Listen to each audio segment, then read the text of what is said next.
Look around this room and I want you to think about this. How many women you know are carrying everybody's weight but their own? How many mothers, sisters, daughters, partners, friends are pouring into everybody else's cup while theirs is sitting empty on the table? We clap for them, we call them strong, we call them selfless, but let's be real, sometimes that's just another way of saying we're okay watching them bleed so everybody else can eat. See, what nobody tells you is that overgiving comes with a price tag, and the cost ain't just exhaustion. It's respect, it's balance, it's power. Because when you give past your boundaries, when you make sacrifice your identity, people stop seeing it as a gift. They start seeing it as your role. And once it becomes your role, they forget it's a choice. Tonight, I want to talk about that. I want to talk about why women lose power when they overgive, not because they're weak, but because they've been convinced that love means losing themselves. And I want to remind every woman listening that balance isn't selfish, it's survival. It's strength. It's the only way to stay whole in a world that will take until you disappear. When a woman overgives, she's operating from a place where her value is being tied to what she can pour into other people instead of who she truly is. It starts subtle. She thinks she's just being caring, just being supportive, just being dependable. But the problem is when giving becomes her identity, when it becomes the way she seeks validation, her self-worth slowly gets negotiated down by the very people she's trying to uplift. Because people rarely value what they can take for granted. If someone is always available, always saying yes, always bending, the world around her starts expecting it. The power shifts from her being the one who chooses when and how she gives to others deciding that she must always be on call, always accessible, always ready to sacrifice. This is how boundaries start dissolving. And without boundaries, self-worth gets compromised. A woman who can't say no becomes a woman who is silently saying yes to being overlooked. A woman who doesn't set a line in the sand ends up being walked over, not because she's weak, but because the people around her adapt to the fact that she never resists. Boundaries aren't about keeping people out. They're about teaching people how to respect your presence. They are like invisible contracts that say, this is what I allow and this is what I don't. When those contracts are missing, others start assuming they can take more than they should. Now here's the thing, overgiving doesn't just drain energy, it rewrites identity. When someone is praised only when they're giving, they start believing they're only valuable if they're useful. And once that mindset takes root, she stops asking herself what she wants, what she needs, or what she dreams of. She starts shaping her life around other people's demands. That's not selflessness. That's self-erasure. And the tragic part is that society often applauds this kind of sacrifice. People say she's so strong. She always puts everyone before herself. But behind that praise is a trap. Because what they're really celebrating is her ability to abandon herself for the sake of others. That's not power. It's dependency disguised as devotion. When self-worth is built on how much you can pour out, you become easy to manipulate. People learn that your approval comes from serving, so they give you more opportunities to serve. You become a tool, not a partner. And every time you ignore your own needs, every time you silence your own voice just to keep the peace or make someone else comfortable, you train yourself to believe that your worth is secondary. You shrink in spaces where you should be standing tall. You give up leverage in situations where you should be holding the line. Boundaries are the infrastructure of power. They are the blueprint of respect. A woman who knows how to set boundaries is a woman who knows her value. She can give, but she chooses when and how because her giving is intentional, not compulsive. She doesn't give to be seen as good. She gives because she has already affirmed her goodness within herself. The problem with overgiving is that it comes from a fear of being unseen. It comes from the belief that if she doesn't keep proving her value, people will abandon her. But the truth is, people who only stay because of what they receive aren't there for her. They're there for the transaction. And that kind of presence is not loyalty, it's usage. When a woman reclaims her boundaries, she reclaims her narrative. She starts saying no, not out of spite, but out of self-respect. She starts valuing her time like currency, her energy like gold, her attention like water in a drought. And once she does that, the people around her either rise to the standard of reciprocity or they fall away. That's the filter boundaries provide. They separate the ones who respect you from the ones who consume you. Overgiving kills power because power comes from choice. If your giving isn't chosen, it's taken. If it's taken, it's no longer generosity, it's extraction. Power is the ability to decide, to choose how much of yourself you invest, and to pull back when the exchange isn't mutual. Without boundaries, choice disappears. Without choice, so does freedom. Another angle is how overgiving affects perception. People respect what they have to earn. They value what isn't always accessible. Think about it. Luxury items are expensive not just because of quality, but because of scarcity. In the same way, a woman's energy, time, and presence hold more weight when she doesn't hand them out recklessly. When she shows discernment in how she gives, people recognize the worth of what they receive. But when she gives endlessly, the law of supply and demand kicks in. Her presence feels cheapened because it's everywhere all the time with no cost attached. And in that shift, her power erodes. It's also important to recognize that overgiving often masks fear of rejection, fear of not being enough, fear of abandonment. And fear is the opposite of power. Power comes from authenticity, from standing firm in who you are, regardless of whether others approve. But if your self-worth depends on giving, you'll bend yourself into versions that aren't authentic just to hold on to relationships that don't actually honor you. You'll silence your real desires. You'll dim your own light so others don't feel uncomfortable. And slowly, without even realizing it, you'll give away the one thing that makes you irreplaceable, your true self. This is why women who overgive often feel invisible, because in trying to be everything to everyone, they lose sight of who they are to themselves. They stop asking for what they deserve, and eventually they stop believing they deserve anything at all. That loss of self is the deepest cost of all, because when you no longer see yourself as valuable apart from what you can do for others, you've surrendered the very core of your power. But the flip side is just as true. When a woman knows her worth, when she builds her identity not on how much she gives, but on the strength of her being, then her giving becomes a choice, not an obligation. She gives from abundance, not from emptiness. She creates space for reciprocity, not exploitation. And that balance is what keeps her powerful. That's the depth of it. Overgiving slowly dismantles self-worth because it replaces authentic value with conditional value, and it erases boundaries that protect dignity. Boundaries aren't selfish. They are the language of self-respect. Without them, a woman doesn't just lose energy, she loses power.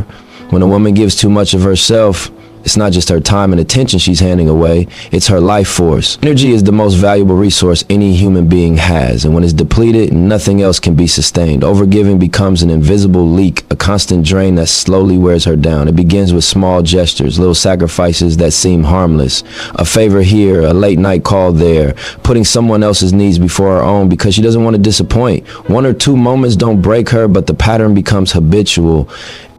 Day after day, she's pouring into others without checking the level of her own reservoir. It's like drawing water from a well that never gets replenished. At first, she doesn't notice the depletion. She's proud of being the reliable one, the one people can count on. But over time, her body begins to register the cost. Fatigue creeps in, her mood shifts, her mind feels foggy, and she doesn't even connect it to the fact that she's been giving more than she's receiving. Energy is tied to clarity, to creativity, to emotional resilience. When a woman is drained, she loses her ability to dream clearly, to plan effectively, and to make powerful decisions. Instead, she becomes reactive, living in survival mode instead of thriving mode. Overgiving locks her into a cycle of depletion where she has less to invest in herself. She might still push through, still smile, still show up for others, but inside, she's running on fumes. The irony is that many women are celebrated for this exact thing. Being able to give even when they're empty, being able to carry everyone else's burdens even while struggling silently. Society has normalized women burning themselves out in the name of service, making it look noble when in truth it's destructive. The emotional toll of energy drain is subtle but devastating. When energy is low, irritability rises. She becomes more sensitive to stress, quicker to frustration, but also more likely to suppress those feelings because she doesn't want to be seen as difficult. That suppression requires even more energy, digging her deeper into exhaustion. Eventually, her patience wears thin, but instead of drawing boundaries, she often blames herself for not being strong enough to handle everything. That self-blame reinforces the cycle, making her push harder, give more, trying to prove her worth through endurance. But no matter how much she gives, the tank is still empty. Physical health pays a price too. Overgiving without rest triggers stress hormones, disrupting sleep, lowering immunity, and affecting overall well-being. The body keeps score. The weight of saying yes when she wants to say no, the weight of carrying other people's chaos eventually shows up as headaches, tension, fatigue, and sometimes chronic conditions. It's not weakness, it's the body's way of signaling imbalance. When energy is constantly being taken outward and not restored inward, the body becomes the battleground. Spiritually, the drain is even deeper. Energy isn't just physical stamina, it's also the fire that fuels purpose. A drained woman struggles to connect with her vision, her creativity, her sense of higher calling. She might start to feel lost, like she doesn't even know who she is outside of what she provides for others. Dreams that once felt alive now seem distant because she doesn't have the vitality to pursue them. Overgiving turns her into a vessel for other people's needs instead of her own destiny. The spirit grows weary when constantly asked to serve without being replenished. Relationships also shift under the weight of this drain. Overgiving often creates unbalanced dynamics where she invests more than she receives. At first, it feels like love, loyalty, or commitment, but as her energy continues to be poured out, resentment begins to build. She may not voice it, but inside she feels the imbalance. The silence only intensifies the fatigue because now she's carrying both the weight of giving and the weight of unspoken emotion. If she does try to pull back or reclaim her energy, the people who've grown accustomed to her constant giving may resist, making her feel guilty. That guilt drains her even more because now she's not only exhausted, but also questioning her right to rest. The cost of this cycle is not only personal, but generational. When women live drained, they model depletion as normal for the next generation. Daughters learn to equate love with self-sacrifice. Sons learn to expect service without reciprocity. Communities come to rely on women's unpaid, unrecognized energy. The invisible labor of overgiving becomes the foundation of entire systems. But the woman at the center is left empty. Her dreams, her goals, her health, her joy, these all become collateral damage. Energy is currency, and like any currency, it must be budgeted. A woman who doesn't track her energy will always end up overdrawn. Giving without balance is like spending without income. It leads to bankruptcy, and the cruel part is that when a woman is drained, she doesn't even have the strength to rebuild. Rest, recovery, and solitude become necessary, but by then she may feel so obligated to others that she denies herself the chance to recharge. The very thing she needs most feels like a luxury she can't afford. When energy is drained, intuition also gets clouded. She might make decisions out of exhaustion instead of wisdom. She might stay in relationships that drain her because she doesn't have the strength to leave. She might settle for less than she deserves because she doesn't have the clarity to see her options. Energy isn't just about doing more, it's about having the clarity to choose better. When the well is empty, everything becomes harder, even the act of believing in yourself. Tragedy is that many women don't realize how drained they are until something forces them to stop. A health crisis, a breakdown, a moment where the body simply refuses to cooperate. By then, the damage is deep, but even in that space, there's a lesson. Energy drain is a signal, a red flag that boundaries must be built, self-care must be prioritized, and giving must be intentional, not endless. So when women overgive, they don't just lose time, they lose vitality. They don't just lose sleep, they lose vision. They don't just lose balance, they lose pieces of themselves. And without energy, there is no power, no presence, no ability to create the life they deserve. When a woman gives more than she receives, relationships start to tilt. At first, she might not notice the imbalance because she's focused on being supportive, on keeping things together, on showing love through action. Giving feels natural to her, and she's proud of being dependable. But over time, what started as generosity turns into a pattern where she's always the one pouring and others are always the ones drinking. This unspoken imbalance changes the dynamic of the relationship at its core. Relationships thrive on reciprocity, but when the scales tip too far, one side begins to feel entitled while the other begins to feel invisible. In an unbalanced relationship, a woman often finds herself carrying weight that doesn't belong solely to her. She becomes the fixer, the provider, the emotional anchor, the problem solver. Instead of partnership, she ends up in a caretaker role. She listens, she comforts, she supports, but when her time comes to need the same, she finds the energy isn't returned. Sometimes it's not even intentional. The people around her have grown accustomed to her being the one who gives, so they assume she doesn't need much in return. But Assumptions like that create silent wounds. A woman who feels unseen while constantly showing up for others eventually questions whether her needs even matter. Human balance has a way of creeping into the smallest details of a relationship. It can be seen in who makes the effort to reach out first, who apologizes more, who compromises more, who sacrifices their plans more often. It's revealed in how decisions are made, whose priorities are respected, whose dreams are considered. When the giving is one-sided, she notices the subtle shifts. The way her birthday might pass without much effort while she's planning for weeks for someone else's celebration. Or the way her struggles are brushed off with a quick word while she invests hours listening to someone else's pain.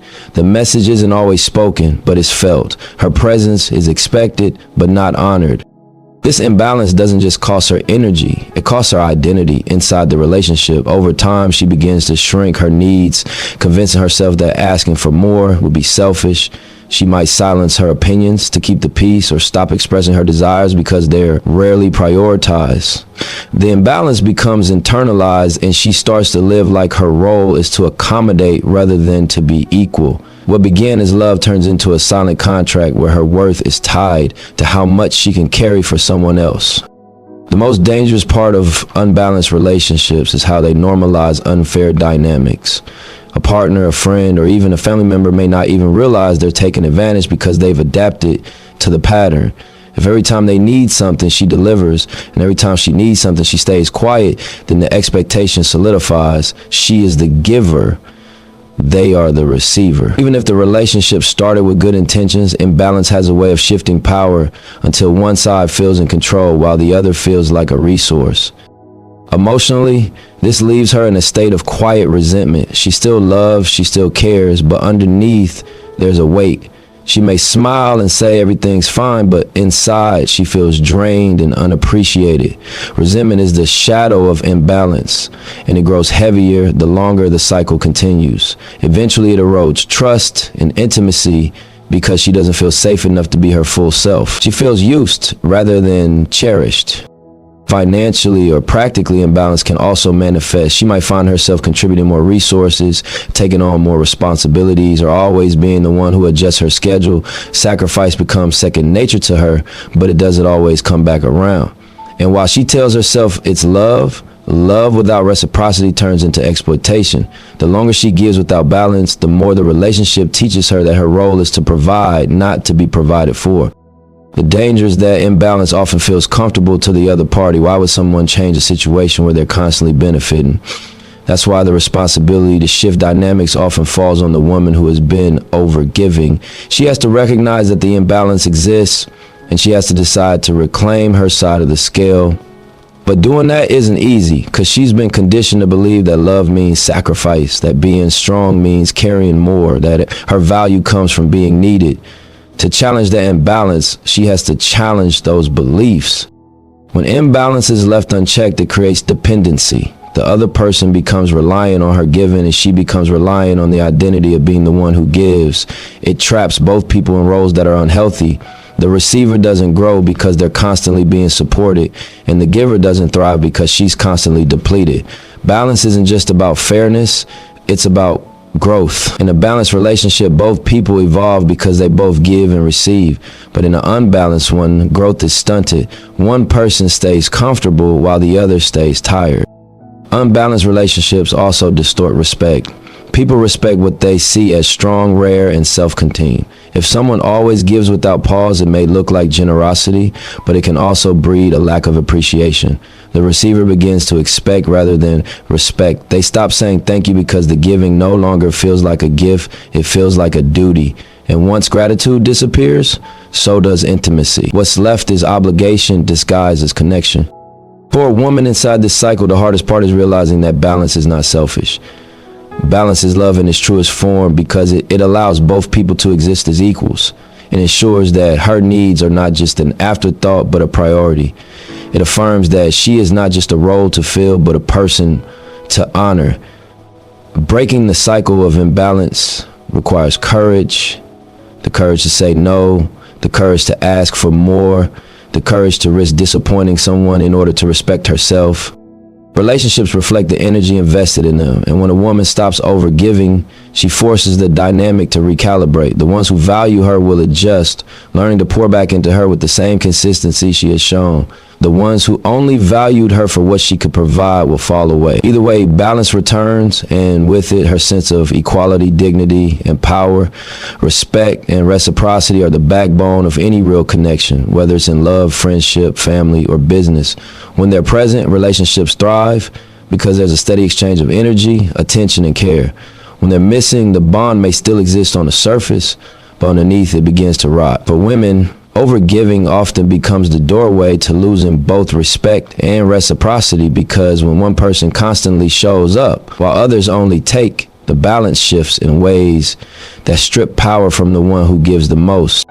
Respect isn't something you can demand with words. It's something that's established through boundaries, actions, and how you teach people to treat you. The problem is, when a woman overgives, she's often sending the unspoken message that her needs are secondary. If she's always putting others first, always saying yes when she wants to say no, always stretching herself to make someone else's life easier, she's signaling that her time, energy, and presence are open for consumption. People may not intend to disrespect her, but they adapt to the signals she sends. The more she allows herself to be drained without pushback, the less weight her sacrifices carry. What was once seen as kindness becomes expected, and what was once appreciated becomes routine. The reciprocity is about balance. It's not about keeping score, but about making sure both sides are investing. When reciprocity is absent, one person feels taken care of while the other feels taken for granted. A woman who gives endlessly without receiving back isn't just tired, she's also undervalued. And over time, the lack of reciprocity turns into a lack of respect, because the people benefiting from her sacrifices start believing that her role is to serve. They stop asking, they stop acknowledging, they just take. And once taking becomes normal, respect begins to erode. True respect grows when both sides understand that the other has limits, boundaries, and needs that must be honored. When a woman enforces those limits, people may not like it, but they learn to respect it. Respect is tied to scarcity. If something is rare, it's treasured. But if it's always available with no conditions, it's treated as disposable. When a woman overgives, she removes the scarcity from her presence. She's always available, always giving, always pouring. That constant availability without boundaries diminishes how others perceive her worth. They stop seeing her as someone they must earn, and instead see her as someone who will always be there, regardless of what they give in return. In relationships, reciprocity creates trust. When both people give, both people feel seen. When this one-sided trust breaks, the woman begins to doubt whether she's loved for who she is or for what she provides. That doubt eats away at her confidence, because deep down she knows love without reciprocity is dependency, not partnership. The tragedy is that many women tolerate this imbalance because they've been conditioned to believe that giving endlessly is what makes them valued. They internalize the idea that respect is something you earn by sacrificing, when in truth, respect is something you maintain by refusing to over-sacrifice. When a woman demands reciprocity, she's not asking for charity, she's asking for balance. She's saying, if I pour into you, I expect you to pour into me too. Without that, the relationship becomes extraction instead of exchange. Extraction leaves her empty, while exchange fills both people. And when reciprocity is established, respect naturally follows, because both sides recognize the value of what the other brings. Another layer to this is how overgiving can distort perception. When a woman gives too much, people sometimes mistake her giving for desperation. They assume she needs validation, approval, or belonging so badly that she's willing to overextend. That perception undermines respect, because respect is rooted in strength and independence. People respect what feels grounded, self-contained, and confident. If giving appears compulsive, it doesn't inspire respect, it inspires use. The sad truth is that the more a woman gives without balance, the more she trains people to see her as an endless resource rather than an equal. Reciprocity is also about emotional labor. A woman may be the one always checking in, asking how others are doing, offering support, carrying emotional weight. But when it's her turn to break down, to be vulnerable, to need someone to hold her up, the silence can be deafening. That silence reveals the imbalance. And once she notices it, she realizes that her relationships might not be as solid as she thought. Some people only show up when they need her, not when she needs them. That realization stings because it forces her to confront the fact that she has built bonds that are lopsided, where respect and reciprocity are not truly present. Respect without reciprocity, respect turns shallow. People may say they respect her, they may even admire her, but admiration without reciprocity is hollow. Respect is proven in action, how they prioritize her, how they listen, how they show up, how they adjust to her needs. Without action, words mean little. And when respect is missing, power is lost. Because power in relationships doesn't come from control, it comes from being valued as an equal partner whose presence carries weight. A woman who understands respect and reciprocity redefines how she gives. She doesn't stop giving, but she makes sure her giving is matched. She learns to withhold when the energy isn't mutual, to say no when the relationship isn't balanced, to step back when she sees that others are only there for what they can receive. That shift transforms her presence from one of desperation to one of strength. People respect her not because she gives endlessly, but because she gives wisely. And in that wisdom, reciprocity flows naturally. The truth is, respect without reciprocity can't last. One-sided respect is submission, not partnership. If she's always uplifting others while they rarely uplift her, that's not respect, that's exploitation. If she's always investing while they're always withdrawing, that's not reciprocity, that's theft. Real respect recognizes limits, and real reciprocity recognizes worth. Without those two, power slips away, leaving her drained, undervalued, and eventually invisible. But when she enforces balance, everything changes. Reciprocity returns energy to her, respect returns dignity to her, and together they restore the power she lost through overgiving. The ones who truly value her will step up to meet her, and the ones who don't will reveal themselves through their absence. Either way, her space becomes cleaner, her energy becomes protected, and her relationships become rooted in equality rather than expectation. Balance is the point where power lives. A woman who learns to give without losing herself, who learns to pour into others without running dry, who knows when to say yes and when to say no, that's a woman who cannot be moved from her foundation. Empowerment through balance means refusing to let giving become a form of self-erasure. It means recognizing that energy, love, and attention are not infinite, and that protecting those resources is not selfish, it's survival. A balanced woman understands that she is both a source and a receiver. She knows that if she only gives, she eventually collapses, and if she only takes, she becomes disconnected.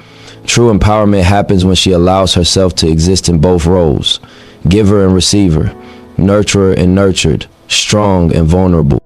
The problem is that many women are taught early that their worth is measured by sacrifice. They grow up hearing praise for being helpful, supportive, accommodating, even when it comes at their own expense. They internalize the idea that balance is selfish, that prioritizing themselves makes them less loving, but empowerment says that lie.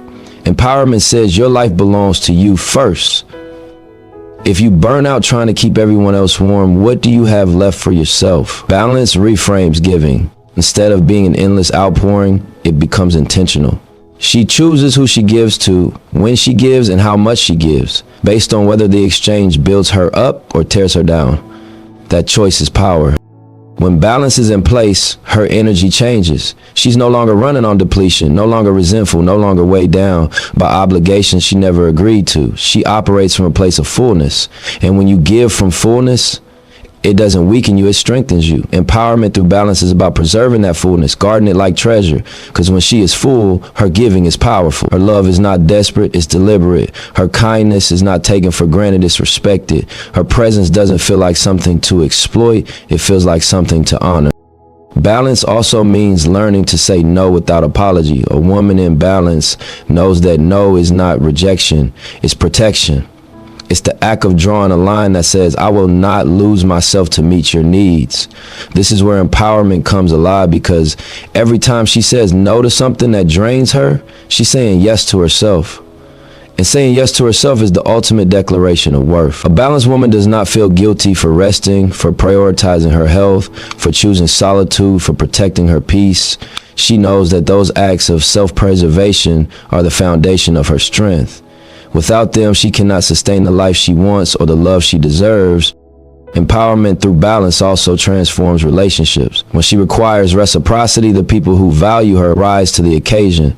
They learn to give as much as they receive, to meet her halfway, to treat her not as an endless resource, but as an equal. This raises the quality of her connections. She no longer entertains one-sided relationships because she knows imbalance is too expensive for her spirit. Balance becomes the filter. It shows her who belongs in her circle and who does not. It teaches her to distinguish between people who are loyal to her and people who are loyal to their own convenience. That clarity is freedom. But balance isn't only about protecting against harm, it's also about expansion. When her energy is not drained by overgiving, she has more to invest in her own growth. She can chase dreams, build businesses, nurture her creativity, pursue her vision. Empowerment through balance means her life is not consumed by meeting everyone else's needs. She has room to meet her own. That room is where legacy is built. That room is where fulfillment lives. Balance ensures she's not just surviving, but actually thriving. There's also a spiritual side to this. Balance aligns her with her deeper self. Overgiving disconnects her from intuition because she's too busy responding to everyone else's demands. Balance restores her inner voice, the quiet knowing that guides her. When she's balanced, she can hear her own spirit clearly. She trusts herself, she trusts her timing, she trusts her worth. That inner alignment is empowerment at its core, because no one outside of her can shake her sense of self. Balance also redefines strength. Strength is not about how much she can carry for others while ignoring her own pain. Strength is about knowing when to put the weight down. It's about refusing to be a martyr for relationships or roles that don't honor her. A balanced woman knows that vulnerability and rest are not weaknesses. They are part of resilience. She no longer tries to prove her strength by enduring everything. She proves it by protecting herself fiercely enough to stay whole. Empowerment through balance ripples outward too. When one woman chooses balance, she sets a model for others. Her daughters, her friends, her community see her choosing herself without apology, and it challenges them to do the same. Balance becomes contagious. It shifts culture. It breaks the generational cycle of women being praised for burning out. Instead, it establishes a new narrative. Women are powerful when they're whole, not when they're empty. Balance doesn't mean she gives less love. It means her love becomes more authentic. She no longer gives out of obligation, fear, or guilt. She gives because she wants to, because she has the capacity to, because she has chosen to. That kind of love is deeper, stronger, more enduring. It cannot be manipulated or controlled because it flows from a place of abundance rather than scarcity. And that kind of love elevates her instead of depleting her. Empowerment through balance is not a final destination, it's a daily practice. Every day she chooses how she will use her time, how she will protect her energy, how she will honor her needs. Some days she may lean too far into giving, and other days she may need to pull back into herself. But the awareness is what keeps her aligned. The practice is what keeps her powerful. When she understands balance, she finally understands that she is not here just to serve everyone else's story. She is here to live her own. She can still give, she can still support, she can still nurture, but she does it without losing sight of herself. It's empowerment through balance, a woman who can stand in the fullness of her own life, give when it's right, receive when it's needed, and never again confuse self-sacrifice with self-worth. So here's the truth. When women overgive, they don't just lose sleep or time or energy, they lose pieces of themselves. They lose the boundaries that protect them, the respect they deserve, the reciprocity that keeps relationships alive, and the balance that keeps their spirit whole. And that's not the life they were born for. Power is never meant to come from emptying yourself for everybody else. Power is meant to come from knowing your worth, protecting your energy, and giving only from a place of fullness. The world doesn't need more women breaking themselves to keep everything together. The world needs more women who are balanced, who are empowered, who can stand tall and say, I will love you. I will support you. I will show up, but I will not lose myself doing it. That's not selfish. That's sacred. That's survival. That's strength. So to every woman listening, guard your energy like treasure. Honor your boundaries like law. And remember that your worth is not measured by how much you give. It's measured by the fact that you exist. And that alone is enough.